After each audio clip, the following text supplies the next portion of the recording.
Sejam todos bem-vindos. Estamos iniciando mais uma TPC pela Diretoria de Ensino de Sorocaba. E vou avisar vocês que todos os materiais e o link da avaliação do nosso ATPC vai estar disponível na descrição do vídeo, ok? Então vamos lá na sequência.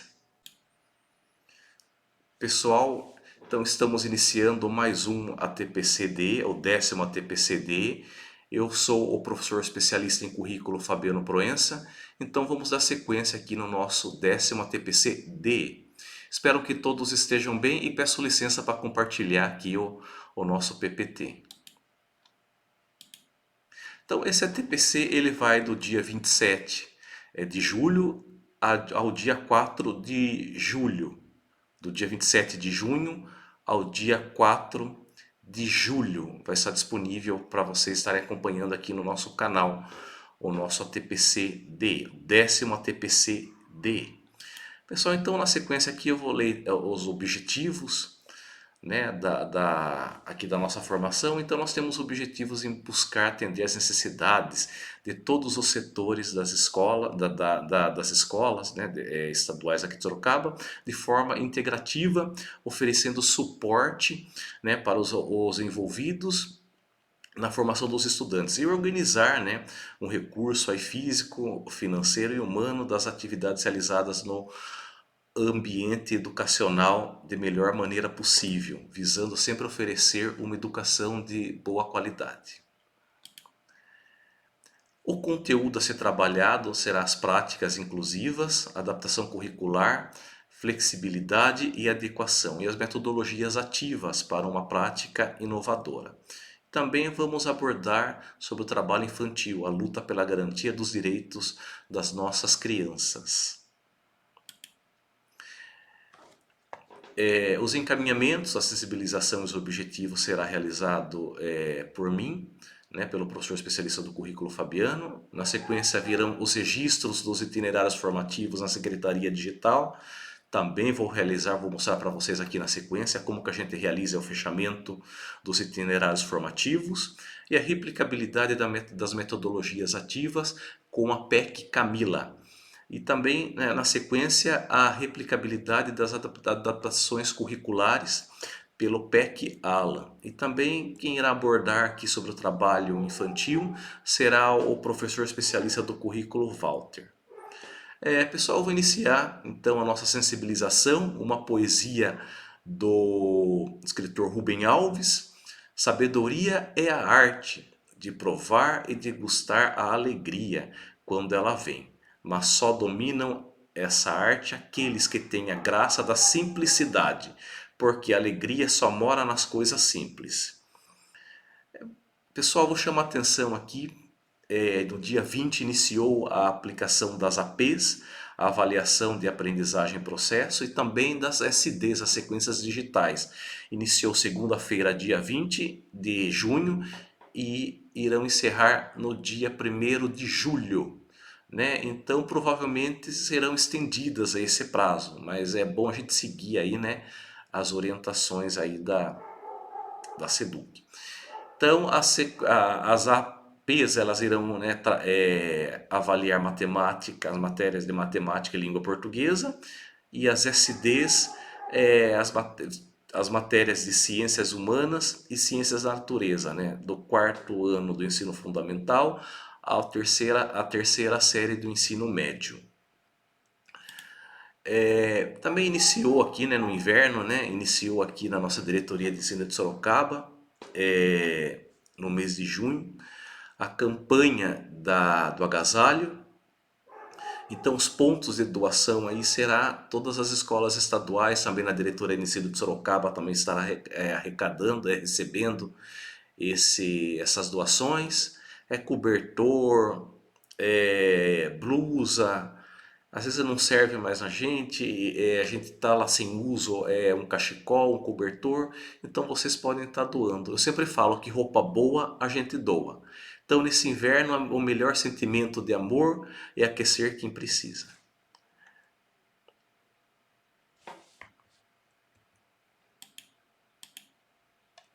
Eu também gostaria de parabenizar Estamos vendo trabalhos fantásticos nas culminâncias das escolas PEI, as escolas parciais, estão realizando um trabalho fantástico, um trabalho muito bom na culminância. Então venho em nome de toda a diretoria de ensino de Sorocaba agradecer e parabenizar o empenho das equipes gestoras, a dedicação dos professores, o empenho dos alunos, né? E todo esse comprometimento de vocês é muito importante para nós e nós estamos muito felizes. Então eu venho em nome da supervisão, do núcleo pedagógico e da nossa dirigente agradecer e parabenizar a dedicação, o empenho de todos vocês, de todas as equipes escolares. Pessoal, logo em seguida eu vou falar um pouquinho sobre o itinerário formativo, né? Como que a gente realiza o fechamento do itinerário formativo. Então eu vou logar aqui, né? Vou fazer o login na sede, na secretaria digital. E depois eu vou ir em diário de classe. Depois eu vou ir em fechamento. Depois eu vou ir em lançamento de fechamento. E depois, né, eu vou selecionar aí o tipo de itinerário formativo, né? Aqui, ó, eu vou selecionar itinerário formativo, tipo não, desculpa, vou selecionar itinerário formativo, né? E vou selecionar minha turma.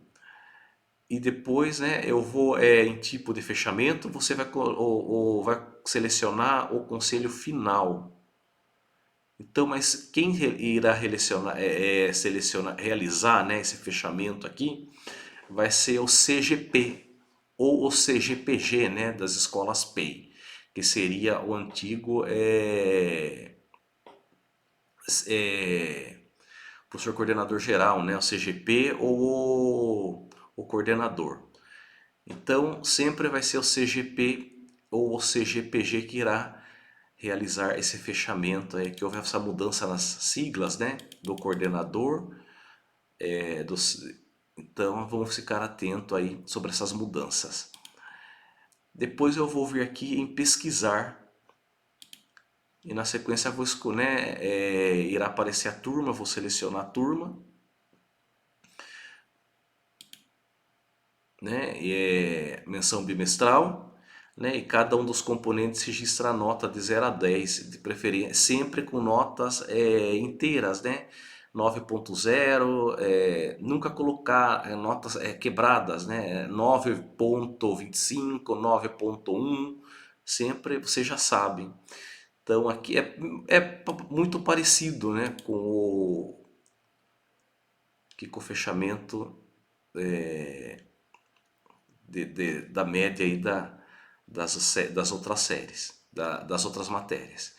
Então aqui vai estar selecionando o C1, né, na menção semestral. Lembrando, né, que aqui na UC1 é o coordenador que vai estar registrando, o CGP que vai estar registrando aí esse fechamento. Então ele vai estar selecionando aqui, né, o itinerário para realizar o fechamento, né, e a situação do fechamento logo em seguida. E depois salvar, ele vai estar salvando aqui, né, para gravar aí a nota que ele selecionou. Pessoal, foi feito também um vídeo, então tá aqui o link do vídeo disponível, vocês vão estar copiando aqui, pode jogar lá no Google e vocês vão ter acesso a esse material aqui no Drive para vocês terem acesso aí a esse vídeo, ensinando o passo a passo do fechamento dos itinerários formativos. Eu vou ficando por aqui e vou passar a formação agora para PEC Camila. Camila vai falar um pouquinho aí, né, sobre algumas ações aí de metodologias ativas. Pessoal, um grande abraço e deixa antes que eu me esqueça, todo esse material e avaliação do ATPC vai estar disponível na descrição do vídeo. Ok? Então, quem quiser aí tá pegando esse material para estar estudando, né, junto com o coordenador da escola, né, o CGP, o CGPG, pode estar indo na descrição do vídeo, vai estar o link dos materiais e também a avaliação, né? Como que foi a avaliação, se vocês gostaram, para a gente estar aí melhorando a nossa avaliação. Pessoal, nós vamos ficando por aqui. Um grande abraço a todos, né? E espero vocês aí no nosso próximo ATPC. Boa semana a todos, um grande abraço e tchau, tchau.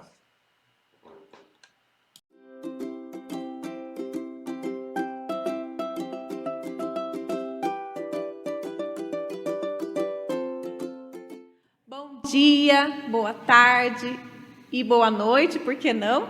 Né? Boa noite também a todos os professores que participam de mais um ATPC, Diretoria de Ensino de Sorocaba.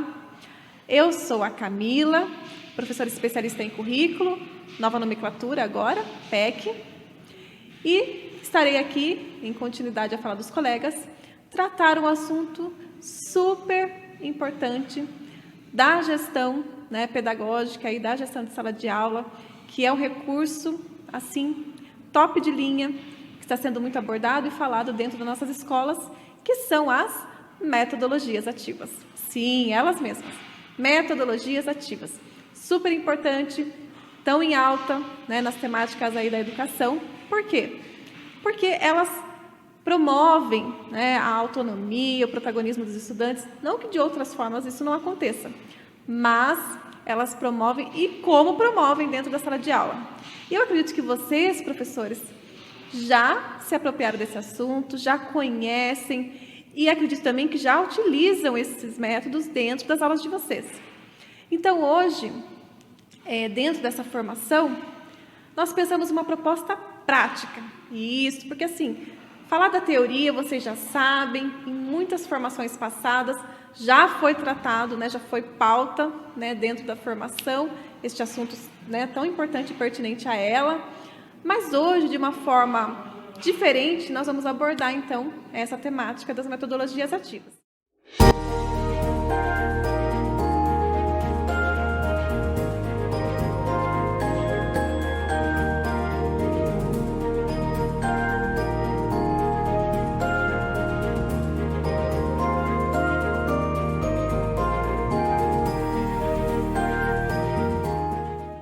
Um exemplo de prática pedagógica inovadora é a sala de aula invertida.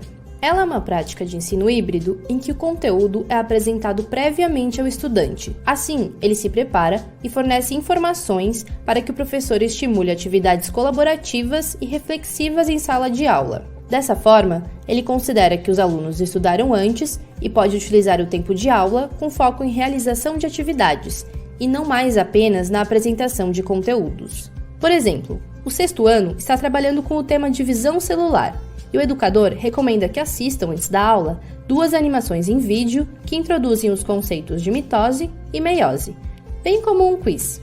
Ele posta os materiais em um ambiente virtual de aprendizagem e sugere que os estudantes façam registros das dúvidas em um documento digital para discussão com a turma em sala na próxima aula.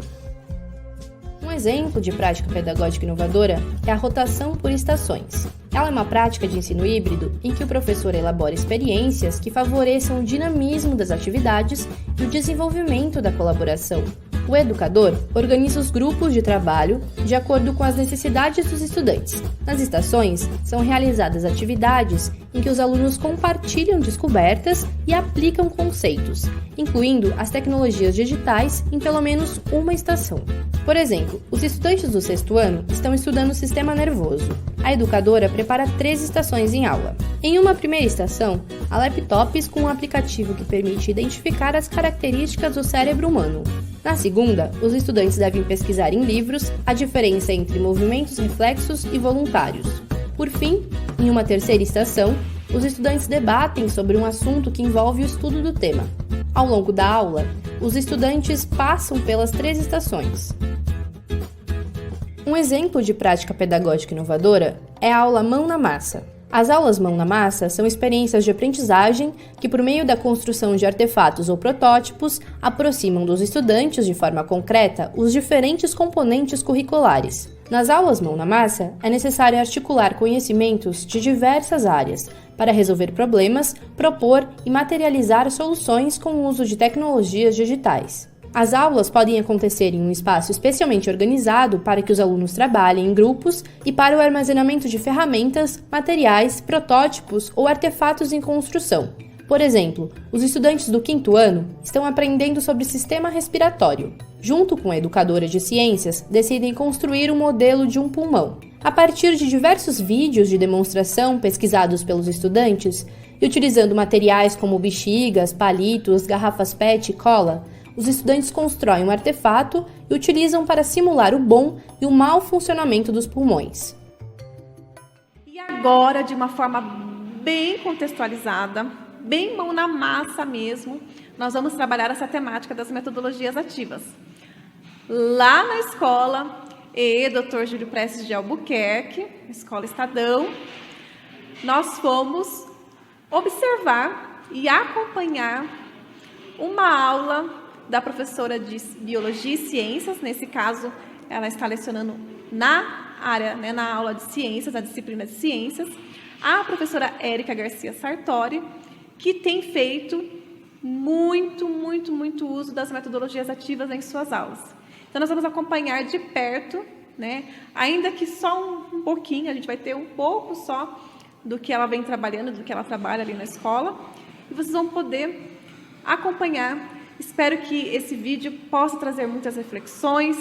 Acredito eu que essa replicabilidade pode sim ser uma forma, por que não, de despertar interesses para quem ainda não está se utilizando das metodologias ativas, que possa ser uma inspiração, para vocês. Então, acompanhem comigo e espero que vocês gostem muito, porque foi...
Tudo bom, professores? Dando continuidade, à nossa TPC, nosso tema agora é falar sobre adaptações curriculares. Adaptação curricular não trata apenas do professor regente adaptar os seus materiais, ao aluno com deficiência. A ideia da adaptação curricular é para todos aqueles alunos que tenham dificuldade de aprendizagem. Neste caso específico desta boa prática, nós estamos trazendo uma adaptação curricular na área de humanas, geografia, física, para um aluno com deficiência específica. Vamos compartilhar uma tela e mostrar essa ótima experiência com o professor. Adaptação curricular. No nosso caso, desse exemplo de boa prática, nós estamos falando do professor Hudson de Geografia. A equipe era ele, o Hudson, o professor auxiliar, o Rodrigo, com apoio da professora especialista em educação especial, a Sônia, voltado à adaptação curricular para a aluna Ana Clara, do 7º ano, deficiência visual. Nós colhemos essa ótima prática no Elze de Celestina de Souza Pacheco Tunucci, que fica ali no Éden. O professor ele fez uma adaptação curricular voltado às habilidades de cartografia. O aluno ele deveria reconhecer a importância da cartografia, aplicar as técnicas de representação né? Ele tem que descrever camadas como relevo terrestre, localização, né? É, o objetivo também é desenvolver a habilidade do aluno conseguir entender a questão de fuso horários, ele conseguir entender os movimentos da Terra para ele saber a relação de movimentos de rotação e translação com os fuso horários e estações do ano, né? E ele distinguir as legendas que existem no mapa. Neste desafio que o Hudson aportou, né, nós estamos falando de um aluno com deficiência visual, né? O que eles adaptaram para que a aluna conseguisse desenvolver estas habilidades essenciais, né? Ele pegou um mapa tátil, né? Esses mapas, eles têm as ilustrações que orientam o professor e os auxiliares, né? Visual, né? E ele tem relevos, né? Alto relevo e baixo relevo, e das localizações tanto de continentes como algumas linhas imaginárias. No caso do globo terrestre, é um globo tátil. Ele é esférico, mas ele tem os continentes em relevo, as partes oceânicas em baixo relevo, e o aluno consegue ter essa sensibilidade, né, de conseguir localizar, né, tanto o globo em relevo como o planisfério. Nós vamos ver as imagens. Ele pegou um mapa mundi, relevo, e tem um sobreposto onde ele vai orientando a aluna, né? Algumas inserções essa equipe desenvolveu para a aluna, né? A primeira inserção são colocar legendas em braille. A escola ela tem impressora braille, etiquetas. O professor regente orientou o professor auxiliar, a professora especialista, de quais elementos ele estaria trabalhando com a sala nessas habilidades.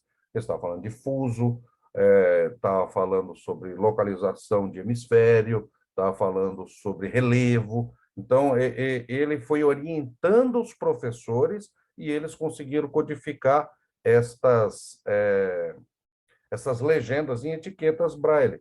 Ele colocou também uns barbantes, um tipo de miçanga móvel, onde o aluno conseguiria identificar no planisfério tátil onde é norte, onde é sul. A partir daquela miçanga, ele sabe se ele está no círculo polar ártico, no círculo polar antártico, as zonas térmicas do planeta, e ele vai movimentando. A partir dessa miçanga é o Equador, então tudo para cima é hemisfério norte, tudo para baixo é hemisfério sul.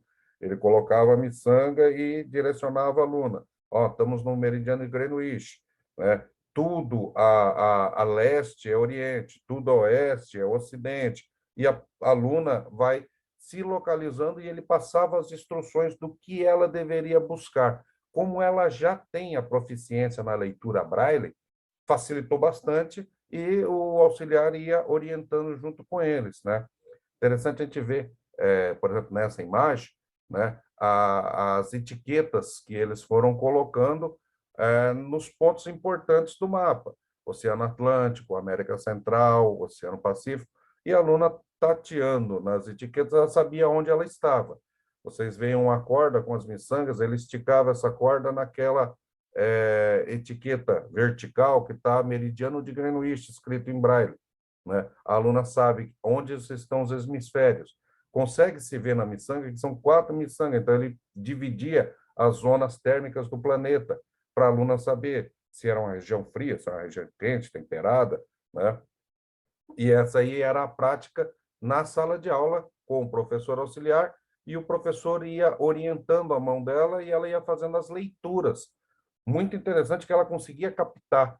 Se vocês verem nas duas extremidades, né, tanto na parte de cima como na parte de baixo desse planisfério aí, vocês vão ver alguns pontos, são umas miçangas, parecendo uns cristalzinhos que eles colaram, e entre uma e outra existe uma legenda em braille que fala sobre fuso horário, mais 1 hora, mais 2 horas, mais 3 horas, e assim ele conseguia identificar com a aluna qual seria o fuso de cada país em relação ao meridiano de Greenwich, né?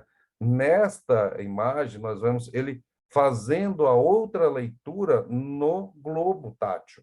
E a aluna vai localizando tanto as regiões, aí ela estava procurando os Alpes suíços, né? Pelo tátil na Europa. Ela foi girando o mapa até encontrar. E ela conseguiu encontrar porque ele tem os relevos. E tinha, no caso do globo, nós temos as linhas imaginárias também em relevo, tanto os meridianos como os paralelos, né? O professor vai passando as comandas e ela vai se localizando e buscando as informações, né? Como no globo não tem as legendas em braille, ela só conseguia achar algumas coisas limitadas, né? Ela não tinha toda a autonomia de localização que ela tem no planisfério. E o professor usou o planisfério e conseguiu fazer algumas orientações dentro das habilidades esperadas para a sala. Inclusive, os colegas delas também participavam dessas localizações, né? Esse é um colega de sala de aula deles que ia lá orientando ela, ó, tá para lá, tá para cá, vamos localizar. E eles também conseguiram identificar alguns relevos que os alunos que não são da educação especial também estavam com dificuldade, porque tornou-se como um desafio. O professor faz a orientação e ele conseguiu adaptar as mesmas habilidades que estavam sendo trabalhadas com os alunos da sala de aula, da turma dela, com ela, usando esses recursos, né? Existem algumas limitações que ele ponderou, como, por exemplo, ela precisa de um tempo maior para fazer essas identificações, ela necessita de uma colaboração da sala, principalmente na questão de conversas paralelas, que ela tem que ouvir, ela tem que tatear, ela tem uma comunicação diferente dos outros colegas, mas daí é um trabalho, né, de convivência da sala de aula para entender essa limitação, e ele leva esse material e vai localizando. O professor auxiliar, ele já tem tem esse alinhamento com o Hudson e consegue fazer essa mentoria com ela, vai fazendo essa tutoria, falando, ó, o professor está falando sobre tal assunto e o professor auxiliar vai orientando ela, porque o professor não consegue estar regendo a sala toda e dando esse auxílio a ela. Quando aparece alguma dúvida, ele vai lá e auxilia a aluna em cada um dos momentos, né? Essa foi uma boa prática de ciências humanas, geografia física, do ensino fundamental, né? Que alguns colegas também podem estar com essas dificuldades, e esses materiais, eles são adquiridos no mercado comercial, né? Mas eles necessitam de adaptações do professor de acordo com a habilidade e a necessidade que está sendo aplicado, aquele objeto de conhecimento do momento. No caso, ele estava falando de fuso horário. Ele fez essas adaptações e o núcleo pedagógico faz esses auxílios na composição desses materiais diferenciados. Uma ótima prática, professor Hudson, né, professor Rodrigo, Ana Clara, né, e conseguiram desenvolver, junto com a tutoria da especialista Sônia, né, a desenvolver as habilidades. Ele está fazendo ainda um processo de devolutiva com a aluna, né, e já está se engajando em novos projetos de adaptação. Parabéns ao professor e serve como dica para nós todos. Muito interessante essa prática do professor Hudson, né? Parabéns. Olá, tudo bem? Eu sou o Walter, eu sou o PEC do Núcleo Pedagógico da Diretoria Regional de Ensino de Sorocaba. Estou por meio desse vídeo aqui fazendo um convite a todos e a todas vocês para a consciência e para o combate ao trabalho infantil e adolescente. Nós estamos aí nesse mês de junho, no dia 12 agora, foi feito um evento mundial, né, no combate e na erradicação do trabalho infantil e adolescente, e nós, preocupados aqui na Diretoria de Ensino de Sorocaba, estamos também trabalhando nessa frente para dialogar com toda a sociedade, né, não só nas escolas, mas com todo o entorno da sociedade, sobre essa questão importantíssima que nós estamos vivendo.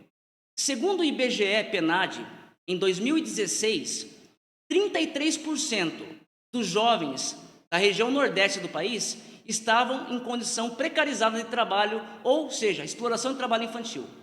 Já a região sudeste, na qual nós estamos, é o segundo lugar, com 28,3%. É importante que nós possamos ter consciência desse processo e combater também as narrativas que vivem falando que criança tem que trabalhar, que o trabalho dignifica o homem. Sim, nós concordamos com isso, o trabalho dignifica o ser humano. Porém, nós não podemos tolher os nossos jovens, as nossas crianças e nossos adolescentes do seu desenvolvimento pleno. Ou seja, esse desenvolvimento pleno é o que vai dar sequência para que a gente possa ter um país justo e um país fraternal no futuro. Então é importante que nós possamos ter consciência dessas questões para poder trabalhar no combate e na erradicação, com as denúncias, né? Com a visualização, você entendendo na escola o que está acontecendo, entendendo no seu entorno, denunciando ao Conselho Tutelar, pois não se pode comparar, por exemplo, uma atividade fabril, onde o indivíduo aprende nas oficinas da casa ou com a família um ofício, com as atividades, por exemplo, ilegais de um jovem, um adolescente trabalhando no narcotráfico, ou sendo explorado ou explorada sexualmente. São coisas muito bem diferentes e nós temos que identificar isso aí para não homogeneizar a ideia. Então, o combate e a erradicação do trabalho infantil e adolescente é um compromisso que nós devemos firmar para as nossas vidas, enquanto educadoras, enquanto educadores e enquanto sociedade. Só assim a gente consegue construir um país. Então, eu venho convidar todas e todos vocês para se unirem a nós nessa luta. Um fraternal abraço e uma excelente formação. Muito obrigado. Professores, estamos chegando ao final de mais um ATPCD. Quero agradecer a participação de todos vocês, agradecer a participação dos PECs que participaram aqui na formação do nosso ATPCD. E não esqueçam de ir na descrição do vídeo, aqui no YouTube, e vocês estarem acionando a avaliação. O link da avaliação vai estar aqui na descrição do vídeo, né? Vai estar o link da avaliação e também vai estar o link dos materiais para vocês estudarem aí com os coordenadores, com os CGPs, né? Ou CGPG nas unidades escolares. Pessoal, a gente vai ficando por aqui e um grande abraço a todos e até o próximo ATPC. Tchau, tchau.